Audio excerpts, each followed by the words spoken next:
Mi nuera me echó, me dejó en la acera con media docena de cajas, como si fuera basura desechable. Pero esta humillación fue la chispa que encendió la venganza más silenciosa y poderosa que ella jamás esperaría. Pero antes de contarles mi historia, díganme en los comentarios, ¿desde dónde me están escuchando ahora? Mi nombre es Antonia, y a mis 68 años, lo que les contaré no es solo una historia, es la herida abierta que llevo cada amanecer. Es el relato del día en que fui expulsada del hogar que ayudé a edificar, por la mujer que desposó a mi hijo. Durante años, mi vida fluyó con simplicidad y un amor inquebrantable. Me despertaba antes del sol, preparaba el desayuno, las loncheras de mis queridos nietos, me aseguraba de que la ropa estuviera impecable y el almuerzo listo antes de que el día los llevara a sus quehaceres. Yo era el pilar invisible de ese hogar. Invisible sí, porque con el tiempo la verdad se reveló. Mi presencia era más una conveniencia que un afecto sincero. Mi hijo, Diego, siempre fue un buen muchacho, o al menos así lo fue por un tiempo. Después de la partida prematura de mi marido, Diego se convirtió en mi única razón de ser. Cuando él se unió a Camila en matrimonio, abrí mis brazos y corazón para acogerla como una hija. La recibí como la madre que ella alegaba nunca haber tenido, pero algunas máscaras tardan en caer. Al principio, Camila era la personificación de la gentileza. «Doña Antonia, usted es como una segunda madre para mí», decía ella con su dulce sonrisa. Pero con el paso de los años, esa dulzura se volvió amarga. Pequeños comentarios, correcciones sutiles, miradas gélidas cuando yo tocaba las ollas, cuando organizaba la sala, cuando cuidaba a los nietos. Todo lo que hacía, de repente, parecía inadecuado, excesivo. «No se preocupe por eso, doña Antonia, yo me encargo». Pero la verdad es que ella nunca se encargaba. Hasta que sus padres llegaron, primero en visitas breves, luego en largas estadías, y finalmente una mudanza disfrazada. «Mamá, el padre de Camila tiene problemas de salud. Los acomodaremos aquí por unos días», dijo Diego en una llamada apresurada. Días se convirtieron en semanas, semanas en meses, y de repente el cuarto de huéspedes ya no era mi refugio de lectura, sino el cuarto oficial de mis suegros. Mi sillón favorito fue desplazado a la esquina del balcón, mis pinturas guardadas en el armario, mis objetos empacados con la promesa de «es solo por ahora, doña Antonia». Pero el «por ahora» nunca tuvo fin. Lo más doloroso no fue perder espacio físico, fue perder espacio en el corazón de mi propio hijo. Diego comenzó a evitarme, como si mi presencia le causara incomodidad. Nuestras conversaciones se acortaron, sus miradas se volvieron huidizas, como si yo fuera una carga, una visitante, una molestia invisible, hasta que llegó ese día, el día en que todo se derrumbó. Camila me llamó para una conversación en la sala. La sala que un día fue mía, ahora parecía un salón extraño. Las fotos de sus padres en la estantería, los nuevos objetos decorativos que yo jamás elegiría, el olor a incienso que siempre me causaba alergia. Y allí estaban los dos. Camila sentada con la postura altiva de quien manda, y Diego cabizbajo, con los ojos fijos en el suelo. Camila fue directa, como quien arranca una curita sin aviso. «Doña Antonia, usted sabe que siempre será importante para nosotros, pero las circunstancias han cambiado. Mis padres necesitan cuidados, necesitan un hogar estable, y esta casa ahora será de ellos. Creemos que es el momento adecuado para que usted busque un rinconcito solo suyo, sabe, un espacio con su privacidad». Diego no levantó los ojos, ni siquiera abrió la boca. Su silencio dolió más que sus palabras. Me quedé inmóvil. El mundo pareció girar en cámara lenta. Mi estómago se revolvió, pero mi voz no salió. Solo asentí con un leve movimiento de cabeza. Era como si, en ese instante, no tuviera fuerzas para protestar, o tal vez ya sabía, en el fondo, que protestar no cambiaría nada. Pocas horas después, mis cajas estaban listas. Lo que quedaba de mi vida cabía en media docena de volúmenes. Libros, algo de ropa, un portarretratos con la foto antigua de Diego pequeño, lo único que insistí en llevar. Recuerdo el instante en que la puerta se cerró detrás de mí. El sonido seco de esa puerta parecía el sello de un abandono. Las calles estaban tranquilas esa tarde. El cielo azul contrastaba con el caos dentro de mí. Las cajas en el suelo de la acera, la soledad de mis manos vacías y aquel gusto amargo en la boca. Ningún vecino apareció, ninguna mano amiga, solo el sonido distante de una música viniendo de la casa, como si nada hubiera pasado. Me senté en la acera, respiré hondo, y allí, por primera vez en muchos años, lloré en silencio. No por perder el techo, sino por perder lo que juzgué inquebrantable, el amor incondicional. Pero lo que Camila y Diego no sabían es que, en ese exacto momento en que me lanzaron al viento, se plantó la semilla de algo que lo cambiaría todo. Porque, detrás de esa fachada de anciana sumisa, existía una verdad que ellos nunca imaginaron. Pero esa parte aún se las contaré.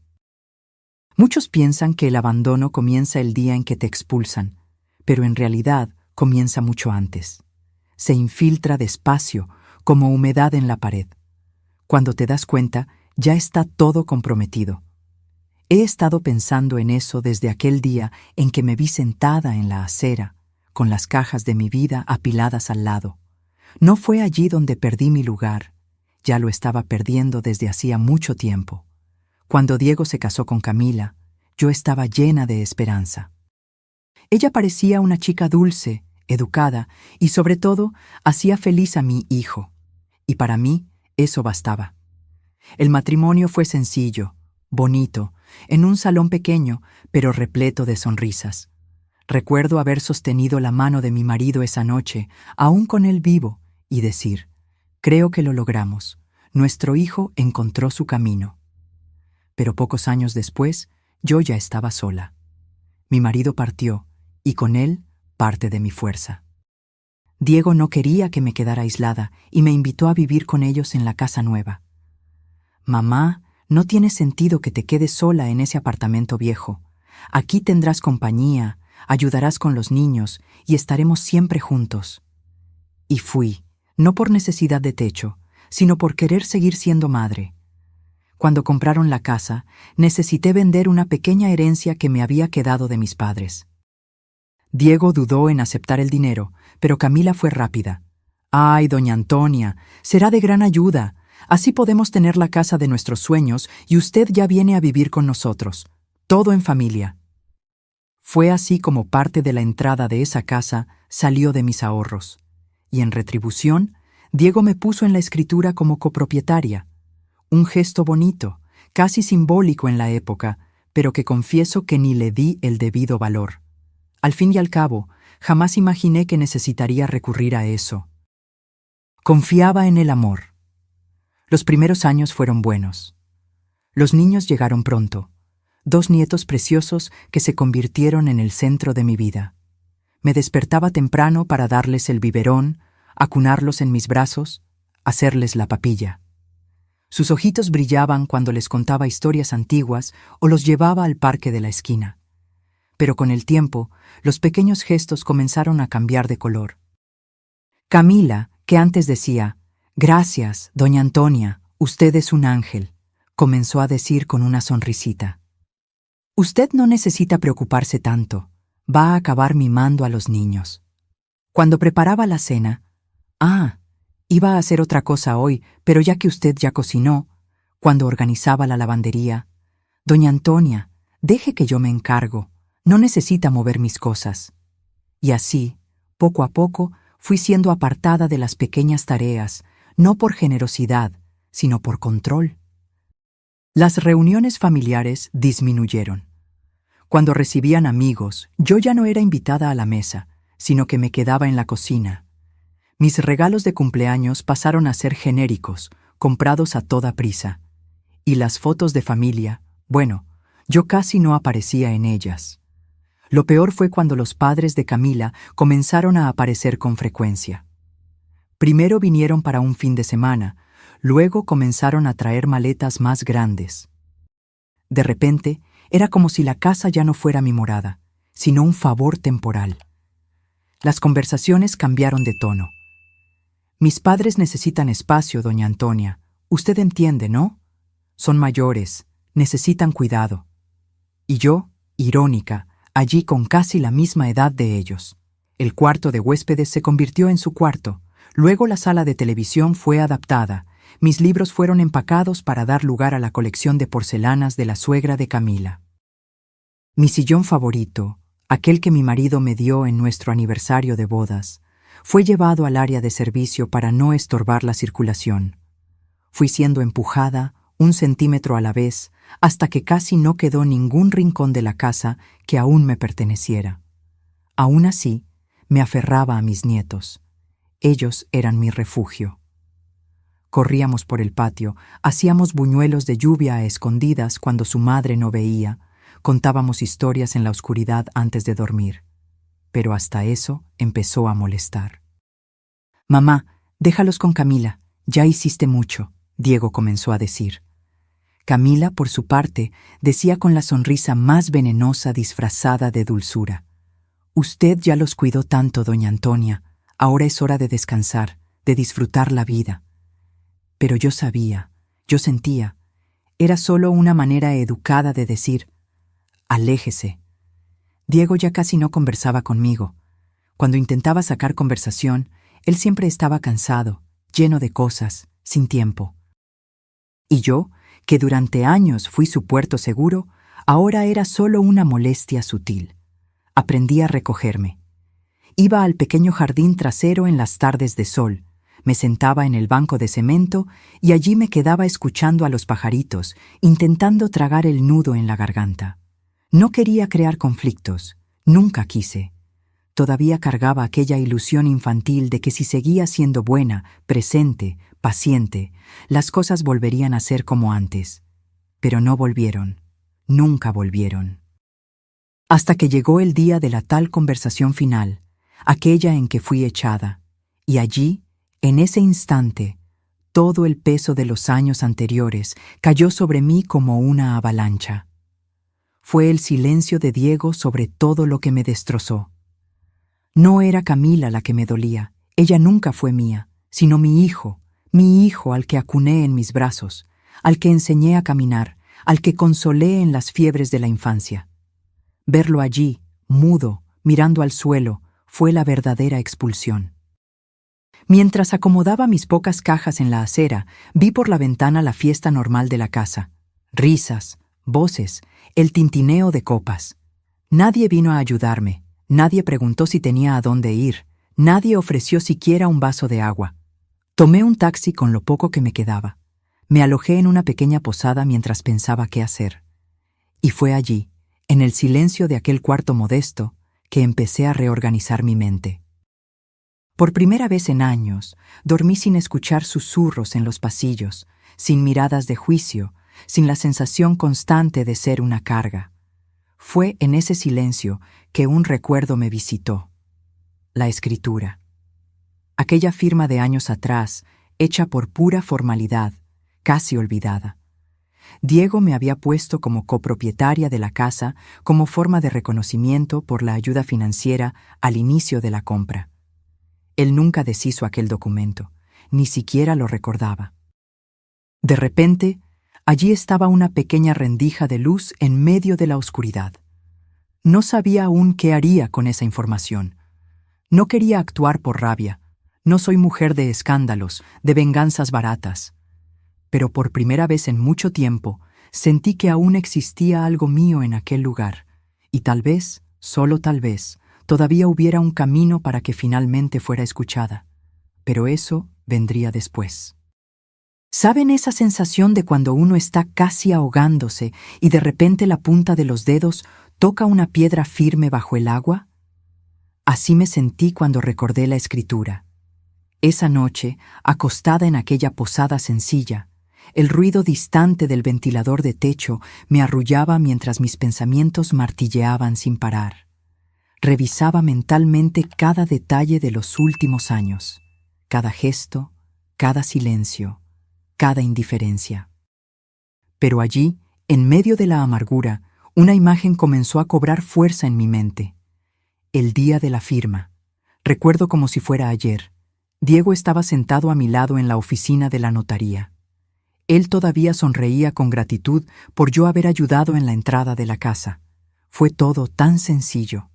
El notario explicó los papeles, nosotros firmamos. Diego insistió en que mi nombre constara en la escritura, por seguridad, mamá, solo por seguridad. Yo ni cuestioné, nunca pensé en aquello como protección. Para mí era, en mi cabeza, un gesto de familia, de confianza, algo natural. Pero ahora, aquello podía ser mi única ancla. A la mañana siguiente, antes de que saliera el sol, me levanté de la cama de la posada con un propósito. Por primera vez en meses, tenía un hilo de control en mis manos. Me puse mi mejor ropa, sencilla, pero digna, y salí.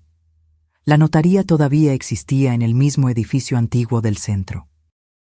Las paredes ahora estaban desconchadas, las sillas de espera eran nuevas, pero el mostrador de atención seguía en el mismo lugar. «Buenos días, mi señora. ¿En qué puedo ayudarla?», dijo el joven del mostrador con una sonrisa cordial. Respiré hondo, intentando disimular el temblor en la voz. Me gustaría solicitar una segunda copia de la escritura de un inmueble. Está a mi nombre y al nombre de mi hijo. Entregué los documentos, las identidades, el número de registro. Él tecleaba rápido, cotejando datos en la pantalla. Mis ojos recorrían el ambiente como si buscaran algo que me tranquilizara. Mi corazón latía fuerte. Después de unos minutos, el joven imprimió el papel y me lo entregó. Aquí tiene la copia autenticada, todo en orden. Tomé el documento como quien sostiene a un recién nacido en brazos. Mis ojos recorrieron cada línea con cuidado, y allí estaba. Propietarios, Diego Solano 50%, Antonia Rivera 50%. Yo todavía era dueña de la mitad de esa casa. Salí de la notaría con las manos sudando. No sabía aún qué hacer, pero sabía una cosa. No era tan impotente como me habían hecho creer. Fui directamente a un bufete de abogados. Elegí uno discreto, pequeño, pero con buenas referencias. No quería alboroto, no quería chismes de vecinos o comentarios de parientes. Esto era entre yo y la verdad. El abogado, un señor canoso llamado Dr. Ricardo, me recibió con educación. «Puede hablar, doña Antonia, estoy aquí para escucharla». Entregué los documentos. Él los leyó con atención, en silencio, mientras yo acompañaba cada movimiento de sus ojos como si buscara señales de esperanza en su rostro. Después de unos minutos, él me miró y dijo: «Usted tiene pleno derecho sobre la mitad del inmueble. Nadie puede sacarla de allí sin su autorización. Ellos actuaron como si la casa fuera solo suya, pero jurídicamente no lo es. Y más, si lo desea, usted puede vender su parte». Sentí un nudo en el pecho. No era venganza lo que quería, no era represalia. Solo quería justicia, respeto, dignidad. Cosas simples pero tan difíciles de conseguir. «¿Y si decido vender mi parte, doctor, es posible?». Él asintió. «Completamente posible. Podemos encontrar un comprador que acepte la condición. Existen inversores que compran fracciones de inmuebles, o en último caso, podemos interponer una acción de venta judicial. Pero usted puede actuar». Volví a la posada esa tarde con la cabeza a mil. Necesitaba calma, necesitaba pensar. En las semanas siguientes, el doctor Ricardo y yo mantuvimos todo en absoluto secreto. Él encontró un inversor discreto, especializado en este tipo de adquisiciones. El hombre, educado y objetivo, no hizo preguntas innecesarias. Sabía que estaba adquiriendo la mitad de un inmueble habitado, pero no veía problema. El valor propuesto era justo. Me senté frente al contrato, las letras pequeñas, los números, los detalles. Respiré hondo y firmé. Esa firma fue para mí un renacimiento. Era el fin de la dependencia, el fin de la humillación, el fin de la sensación de impotencia. Había recuperado algo que me pertenecía y, más, me había recuperado a mí misma. Pero aún faltaba una última pieza de este rompecabezas, y llegaría. Poco después de firmar ese contrato, algo cambió dentro de mí. No fue euforia, ni siquiera alivio inmediato. Fue como si un peso antiguo comenzara lentamente a desprenderse de mi espalda. No tenía prisa. Por primera vez en años, ya no tenía prisa. Los días siguientes fueron silenciosos. Seguí en la posada, discreta, casi invisible para el mundo a mi alrededor. El abogado se encargaba de los trámites. El comprador ya había iniciado el registro de su parte en la escritura. Legalmente, la venta ya era una realidad. Ellos aún no lo sabían, y yo no me apresuraba a la revelación. Fue durante una caminata al atardecer, en la orilla de aquella pequeña ciudad donde me refugié, que recibí una llamada inesperada. Era una amiga antigua, vecina del barrio donde viví tantos años con Diego. «Antonia, ¿sabes de la fiesta?» Su voz venía emocionada, como siempre. «¿Fiesta? ¿Qué fiesta?» Camila está organizando una celebración para marcar la nueva fase de la familia. Dijeron que ahora sus padres se quedarán definitivamente con la casa, todo formalizado. Están invitando a amigos y vecinos. Será este sábado. El sarcasmo de aquella frase, nueva fase, siguió resonando en mi mente. Nueva fase de hecho, solo que no de la forma en que ella imaginaba. Esa información no me trajo rabia, trajo decisión. Supe que ese era el momento. No para escándalos, no para gritos o lágrimas públicas, sino para un silencio ensordecedor. El sábado, me puse mi ropa más sobria y elegante. Un vestido azul marino simple, discreto, pero impecable. Cabello recogido con un pequeño broche de plata, maquillaje ligero. Quería llegar con la misma dignidad que me quitaron. A las 7 en punto, estacioné el taxi frente a la casa. Pero no estaba sola. A mi lado bajó el nuevo propietario, un hombre educado, con aire profesional, un traje gris discreto. Él sabía exactamente el papel que estaba a punto de cumplir y respetaba el silencio que yo llevaba. La música alta salía por las ventanas, risas resonaban por el jardín. Globos blancos y dorados decoraban la entrada. Un gran cartel colgado en el balcón decía: «Bienvenidos al nuevo ciclo de la familia». Respiré hondo. Ya no era mi casa, pero todavía llevaba mi nombre. Caminamos hasta la puerta. El portero improvisado, un amigo de la familia, me miró sorprendido cuando me vio. «Doña Antonia, no esperábamos», balbuceó. Yo solo sonreí. «Buenas noches. Creo que mi presencia será importante». Entramos. El salón estaba lleno. Amigos, vecinos, parientes. Las conversaciones cesaron una a una, conforme notaban mi presencia. Era como si el aire se hubiera vuelto denso. Todas las miradas migraron hacia mí. En el centro del ambiente estaban Camila y Diego, rodeados por sus suegros y algunos invitados cercanos. La copa de espumante tembló ligeramente en la mano de Camila al verme. Diego se puso pálido. Por unos segundos nadie dijo nada. El silencio de la sala gritó más fuerte que cualquier música. Caminé con pasos firmes. Me detuve justo frente a ellos dos. «Buenas noches», dije con la voz calma pero firme, proyectando el sonido para todos los presentes. Vine solo a desearles felicidad en esta nueva etapa. Camila intentó forzar una sonrisa.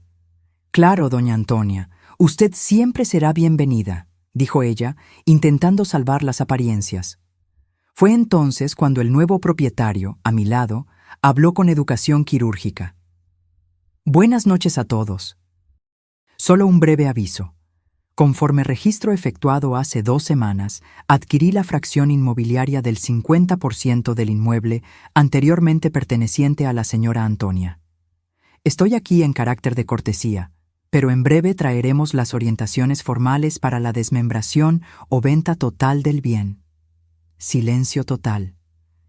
La fiesta entera se congeló. Camila perdió el suelo. Diego me miraba con los ojos desorbitados, buscando respuestas donde ya no había espacio para preguntas. El suegro se atragantó con el trago de vino. La suegra se llevó la mano a la boca, perpleja. No hubo escándalo, No hubo discusión, solo el peso absoluto de la verdad cayendo como una piedra en medio de aquella celebración. Yo solo completé. Durante años, caminé silenciosa por esta casa. Fui presencia invisible, ayuda despreciada, amor desvalorizado. Ahora cierro mi ciclo, no con rencor, sino con justicia. Me di la vuelta con la misma calma con que entré. El nuevo propietario me acompañó hasta la salida. Detrás de mí, solo el sonido ahogado de susurros y suspiros contenidos. Afuera, respiré hondo. El cielo estrellado de aquella noche parecía abrazarme. El aire fresco tocó mi rostro como un susurro de liberación. Entré en el taxi. El conductor, sin entender lo que acababa de presenciar, solo me lanzó una mirada curiosa por el espejo retrovisor. ¿A dónde, señora? Sonreí. ¿A casa? A mi casa. Y seguimos. A partir de aquella noche, la casa en la que fui reducida a una carga ahora dejaba de ser un peso en mi vida. Era el fin de un ciclo doloroso, pero el inicio de algo que hasta hacía poco ya no creía que pudiera existir. Mi propia paz. Dicen que después de una gran tormenta, el silencio del mar parece aún más hermoso. Fue eso lo que sentí a la mañana siguiente de aquella fiesta. Me desperté temprano, todavía con el eco de las miradas aturdidas de la noche anterior en mi mente, pero en lugar de la vieja ansiedad que me acompañaba desde hacía años, solo había paz. Una paz extraña al principio, silenciosa, casi incómoda de tan nueva. Me levanté, abrí la ventana de la pequeña posada y respiré el aire fresco. La brisa del mar tocó mi rostro como si dijera, «Ahora eres solo tú». En los días que siguieron, Diego intentó llamarme algunas veces. Yo veía su número en la pantalla del celular, pero no contesté. No por orgullo, no por rabia, sino porque sabía que él aún no tenía nada que ofrecerme más allá de justificaciones vacías. Camila, claro, no intentó contactarme. Yo no esperaba nada, nunca esperé, en realidad. El abogado me mantuvo informada. En pocas semanas, el nuevo propietario ya había protocolizado todos los documentos necesarios. Era cuestión de tiempo hasta que la familia de ellos tuviera que negociar la desocupación. Lo que antes era posesión plena y confortable, ahora era incertidumbre. Pero yo no quería seguir los acontecimientos, ya no formaba parte de mi historia. Con el dinero de la venta de mi parte, comencé a buscar un nuevo hogar. Quería algo pequeño, acogedor y mío, totalmente mío. Encontré un pequeño apartamento frente al mar, en una ciudad cercana. 2 habitaciones, una sala iluminada y un balcón que parecía diseñado para mí. El piso de madera crujía ligeramente, lo que me recordó la casa de mis padres en la infancia. Había espacio para mis libros, mis plantas, mis recuerdos. Cuando entré por primera vez con las llaves en la mano, sentí el pecho abrirse. Era allí. Allí sería mi recomienzo. Me dediqué a los pequeños detalles con un placer que hacía mucho no sentía. Elegí las cortinas claras, compré cojines con tonos de azul y arena. Traje de la posada las pocas cajas que quedaron de mi mudanza forzada. Cada objeto cuidadosamente colocado parecía devolverme un pedazo de mí que se había perdido en el camino. Puse el portarretratos con la foto de Diego pequeño sobre la cómoda de la sala. Miré aquel rostro sonriente y por un instante sentí un nudo. No era rencor, era nostalgia de lo que fuimos, de lo que podríamos haber sido. Las mañanas se convirtieron en mi refugio. Caminaba en la playa antes de que el sol saliera completamente. La brisa salada, el sonido de las olas, el olor a mar, todo me recordaba que estaba viva. Una mañana, mientras caminaba descalza sobre la arena mojada, una señora que paseaba con su nieto inició una conversación. Ella notó mi rostro sereno, quizás diferente de lo que veía en las otras señoras de la ciudad. ¿Es usted de aquí?, preguntó con una sonrisa amable. Sonreí de vuelta. Ahora lo soy. Conversamos por unos minutos, hablamos de flores, de recetas antiguas, de pequeñas alegrías de la vida. Y allí percibí que incluso con todo lo que viví, aún había espacio para nuevos lazos. No necesité cargar conmigo el dolor, solo las lecciones. Poco a poco, comencé a frecuentar la feria del barrio. Hice amistad con la muchacha de la floristería, con el señor del puesto de periódicos. Cada rostro nuevo me devolvía un pedacito de humanidad. No había lujo, no había fiestas, pero había dignidad y libertad. Finalmente entendí lo que mi marido siempre decía. Libertad no es hacer lo que se quiere, es no necesitar más de lo que ya se tiene. Una tarde, algunos meses después, recibí una visita inesperada. Llamaron a la puerta, abrí, y allí estaba él, mi nieto mayor, ahora con 13 años, ya ensayando los primeros rasgos de un joven. Sus ojos brillaban con una mezcla de nostalgia y vergüenza. «Abuela», mi corazón se aceleró. No lo esperaba, no sabía qué decir, pero abrí la puerta con la sonrisa que solo los abuelos saben dar. «Pasa, mi amor». Nos sentamos en el balcón. El silencio inicial era cargado, pero había ternura. Él jugaba con el cordón de su blusa, vacilante, hasta que finalmente habló. Yo la extraño, ¿sabía? Tragué saliva. Mis ojos se llenaron de lágrimas, pero mantuve la voz firme. Yo también te extraño, mi vida, mucho. Él continuó. No entiendo todo lo que pasó. Mamá y papá no hablan mucho. Dicen que usted no quiso quedarse más allí. Pero yo recuerdo cómo era cuando usted hacía buñuelos de lluvia a escondidas para nosotros. Las historias antes de dormir, las tardes en el patio. Sonreí con el corazón apretado.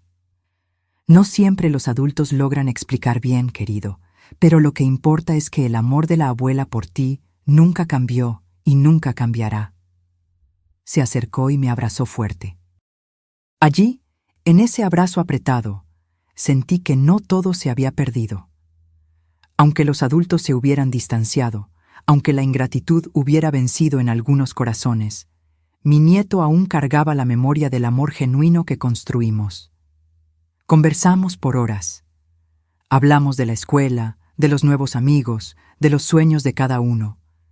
Ellos me contaron sobre sus dibujos preferidos, sus aventuras en bicicleta, los pequeños desafíos de crecer. Y yo los escuché como si el tiempo hubiera vuelto, como si el universo estuviera de algún modo devolviendo pequeños pedazos de lo que me fue quitado. Esa noche, después de despedirse, me quedé una vez más sola en el balcón, observando el mar que susurraba historias antiguas. Reflexioné mucho sobre el camino que había recorrido hasta allí. Durante años, mi existencia fue reducida a la etiqueta de conveniencia: la suegra que ayuda, la abuela que cuida, la madre que cede. Hasta el día en que entendí: cuando aceptas ser figurante de tu propia historia, los demás escriben tu guión. Hoy, yo había retomado la autoría de mi vida. Ya no necesitaba el reconocimiento de ellos. Lo que me sostenía ya no era el papel de ser aceptada, sino la libertad de ser plena, incluso en el silencio. Meses pasaron. Recibí una carta por correo. Era de Diego. No pedía perdón, no se justificaba, solo decía: «Mamá, si un día aún hay espacio, me gustaría que mis hijos pudieran mantener el vínculo con usted. Respeto su silencio y comprendo ahora cuánto fallé. Deseo que esté bien. Con cariño, Diego». Guardé la carta en una caja de madera junto con algunas fotografías antiguas que resistieron el tiempo. No por rencor, sino porque ciertas palabras solo necesitan ser leídas, no respondidas. El amor de madre no termina, solo cambia de forma.